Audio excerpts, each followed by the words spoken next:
अब हमने क्लियर कर लिया, कॉस्ट की डेफिनेशन भी हमें क्लियर हो गई और कॉस्ट ऑब्जेक्ट भी हमें क्लियर हो गया कि कॉस्ट ऑब्जेक्ट क्या है। तो हम अब डिस्कस कर सकते हैं traceability of cost to cost object. अब एक तरफ हमारे पास एक कॉस्ट है जहां पे हमारी कुछ एक्सपेंडिचर्स आई हैं और दूसरी तरफ हमारे पास कॉस्ट ऑब्जेक्ट है।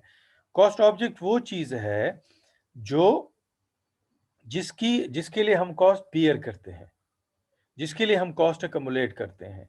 फर्ज कर ले हमारा कॉस्ट ऑब्जेक्ट जो है वो कोई प्रोडक्ट है, कोई भी हो सकता है, कोई भी चीज़ हमारे हम उसको कॉस्ट ऑब्जेक्ट कह सकते हैं।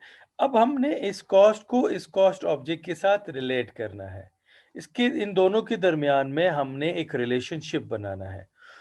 तो उस रिलेशनशिप बनाने को हम कहते हैं traceability of cost to cost objects. उन दोनों को एसोसिएट करना है, उस कॉस्ट को ट्रेस करना है उस कॉस्ट ऑब्जेक्ट के साथ। कॉस्ट ऑब्जेक्ट तो हमने डिफाइन कर लिया कि एक प्रोडक्ट फर्ज कर लें हमारा कॉस्ट ऑब्जेक्ट है, लेकिन अब हमने उसको ट्रेस करना है, उस कॉस्ट को उस कॉस्ट ऑब्जेक्ट के साथ हमने ट्रेस करना है। इस प्रोसेस को हम कहते हैं traceability of cost to cost object, the process of tracing cost to cost object. कि क्या वाकई ये इस चीज की कॉस्ट है। जैसे हम एग्जांपल ले रहे हैं, फर्ज कर लें एक चेयर की, तो हमने जो इस चेयर के लिए फर्ज कर लें हम खरीद रहे हैं, वुड खरीद रहे हैं, लकड़ी खरीद रहे हैं।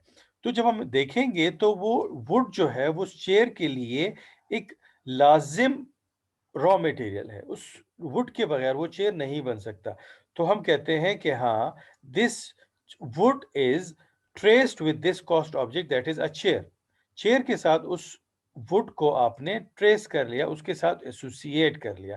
तो हम कहते हैं कि दिस जो जो लकड़ी है ये इस चेयर का एक हिस्सा है, एक डायरेक्ट पार्ट है उसका। तो हम उसको इजीली ट्रेस कर सकते हैं। या इस ट्रेसेबिलिटी हम किस चीज को कहते हैं? The ability to assign a cost directly to a cost object. हम अब इस वुड की कॉस्ट को हम असाइन कर सकते हैं इस चेयर के साथ। लेकिन साथ में हमने एक एक पैकेट खरीदा है ग्लू का। ग्लू का हमने एक पैकेट खरीदा है, लेकिन वो सारा पैकेट जो है वो फर्ज कर लें 500 रुपीज का वो ग्लू का पैकेट आया है, वो सारा इस चेयर में यूज नहीं हो सका। उसमें से थोड़ा सा पोर्शन जो है वो इस चेयर में यूज हो गया। तो वो जो ग्लू की कॉस्ट है, जो 500 उसकी कॉस्ट है, उस सारे को हम असाइन नहीं कर सकते इस चेयर की तरफ, बल्कि उसका कुछ पोर्शन जो है, फर्ज कर लें 20 रुपए का या 50 रुपए का ग्लू जो है वो यहाँ पे यूज हुआ है। तो वो जो ग्लू का डब्बा है या पैकेट है, उसको हम डायरेक्टली इस कॉस्ट ऑब्जेक्ट के साथ एसोसिएट नहीं कर सकते, लेकिन वुड को हम कर सकते हैं। या अगर हम लेबर की बात करें तो जो हमारा कारपेंटर है वो डायरेक्टली उस चेयर के बनाने के प्रोसेस में इन्वॉल्व है, तो उसको हम कहते हैं कि ही उसकी जो कॉस्ट है उसको हम असाइन कर सकते हैं। लेकिन फर्ज कर लें फैक्ट्री में एक सफाई वाला बंदा है, वो सफाई वाला बंदा जो है क्लीनर है हमारे पास, वो जो क्लीनर है वो फैक्ट्री की भी सफाई कर रहा है, मशीनरी की भी सफाई कर रहा है, और साथ में जो हमारा ऑफिस है, मार्केटिंग वालों का ऑफिस है, वहां पे भी सफाई कर रहा है। जो सिक्योरिटी गार्ड के लिए जो कमरा हमने बनाया हुआ है उसकी भी सफाई कर रहा है। तो उस जो क्लीनर है उसकी जो तनख्वाह है या जो उसको हम पेमेंट करते हैं, उसको हम डायरेक्टली एसोसिएट नहीं कर सकते इस चेयर के बनाने में, क्योंकि उसके काम और भी हैं, उसको हम डायरेक्टली एसोसिएट नहीं कर सकते। दैट पर्टिकुलर पर्सन की जो सैलरी है that is not easily traceable with this chair. फिर हम बात कर लेते हैं ट्रेसेबिलिटी ऑफ कॉस्ट। अगर हम ट्रेस कर लेते हैं चीजों को कि हाँ, this is associated with this chair, उसका कितना हिस्सा इसके साथ एसोसिएटेड है। जब हम इसमें क्लियर हो जाएंगे तो उससे क्या होगा कि हमें ये फायदा होगा कि हमारे जो रिजल्ट्स होंगे, जो हम क्या कॉस्ट की कैलकुलेशन कर लेंगे, वो क्या होंगे? वो ऑब्जेक्टिव होंगे, वो फैक्ट्स एंड फिगर्स के ऊपर बेस करेंगे, रिलायबल भी होंगे और मीनिंगफुल भी होंगे। लेकिन अगर हम प्रॉपरली ट्रेस नहीं करते चीज़ों को, हमने उस जो क्लीनर है उसकी सारी की सैलरी सैलरी जो है वो फैक्ट्री में डाल दी कि हाँ, वो सारी की सारी कॉस्ट जो है वो चेयर के बनाने में आ गई है। हालांकि ऐसा नहीं है, वो डायरेक्टली एसोसिएटेड नहीं है in the production process of chair.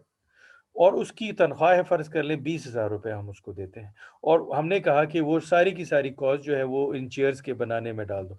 नहीं, ऐसा हम नहीं करेंगे क्योंकि वहाँ पे फिर हमारे जो रिज़ल्ट्स होंगे वो रिलायबल और मीनिंगफुल और ऑब्जेक्टिव नहीं होंगे। तो जिन चीज़ों को हम डायरेक्टली ट्रेस कर सकते हैं किसी कॉस्ट ऑब्जेक्ट के साथ, तो उसको हम कहेंगे direct cost. Cost traceable to a single cost object. एक सिंगल कॉस्ट ऑब्जेक्ट जैसे हम एग्ज़ाम्पल ले रहे हैं एक चेयर, अगर उसके साथ हम उसको ट्रेसेबल कर सकते हैं, उसको ट्रेस कर सकते हैं, तो उन कॉस्ट को हम डायरेक्ट कॉस्ट कहते हैं। जैसे कि रॉ मटेरियल है उसका और उसके साथ जो डायरेक्टली लेबर एसोसिएटेड है, उनकी कॉस्ट को हम कहेंगे डायरेक्ट कॉस्ट। डायरेक्ट कॉस्ट कौन-सी हैं? That are directly traceable to a single cost object. Single cost object के साथ जैसे यहाँ पे हम एग्ज़ाम्पल ले रहे हैं एक चेयर की, उसके साथ हम उसको एसोसिएट कर सकते हैं, वहाँ पे हम उसको मेज़र कर सकते हैं, हाँ, एक चेयर में इतनी लकड़ी यूज़ हुई है। एक चेयर में इतने घंटे लेबर ने काम किया है, तो उन घंटों को कैलकुलेट करके हम उस एक चेयर की कॉस्ट जो है वो कैलकुलेट कर सकते हैं। तो उन कॉस्ट को हम डायरेक्ट कॉस्ट कहते हैं। लेकिन उसके अलावा जो दूसरी कॉस्ट है जिनको हम डायरेक्टली ट्रेस नहीं कर सकते, उनको हम इनडायरेक्ट कॉस्ट कहते हैं। उनको भी हम इसका हिस्सा बनाएँगे, लेकिन एक तरीके से, कुछ परसेंटेज इसका लेंगे।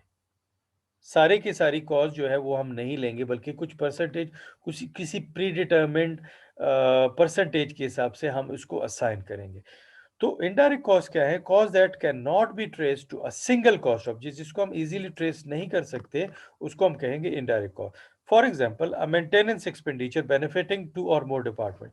अब एक मेंटेनेंस एक्सपेंडिचर है, फ़र्ज़ कर लें कोई इलेक्ट्रीशियन है।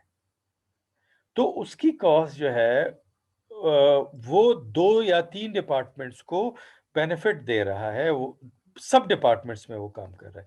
तो उसकी कॉस्ट को एक पर्टिकुलर डिपार्टमेंट या पर्टिकुलर यूनिट के ऊपर अप्लाई करना, वो उसके साथ एसोसिएट करना गलत है।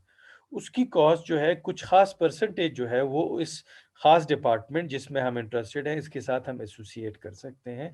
तो इस वजह से हम इसको कहते हैं इनडायरेक्ट कॉस्ट। तो उसको एसोसिएट करने का तरीका ये है कि उसका कोई प्री डिटरमाइंड कोई परसेंटेज जो है, वो यहाँ पे हम असाइन कर लेंगे। सारी की सारी कॉस्ट हम असाइन नहीं करेंगे। लेकिन जो डायरेक्ट कॉस्ट है, वो सारी की सारी हम असाइन कर सकते हैं क्योंकि वो हमें नज़र आती है। मटेरियल कॉस्ट हमें नज़र आती है, कितनी लकड़ी यूज़ हुई है? ₹100 की लकड़ी यूज़ हुई है। लेबर कितने घंटे काम किया है? 3 घंटे काम किया है। तो उस शेयर की कॉस्ट में, उस सिंगल यूनिट की कॉस्ट में उसको हम शामिल कर लेते हैं। लेकिन इनडायरेक्ट कॉस्ट को हम किसी ख़ास परसेंटेज के हिसाब से हम शामिल करते हैं और इनको हम कहते हैं ओवरहेड कॉस्ट इसको हम कहते हैं।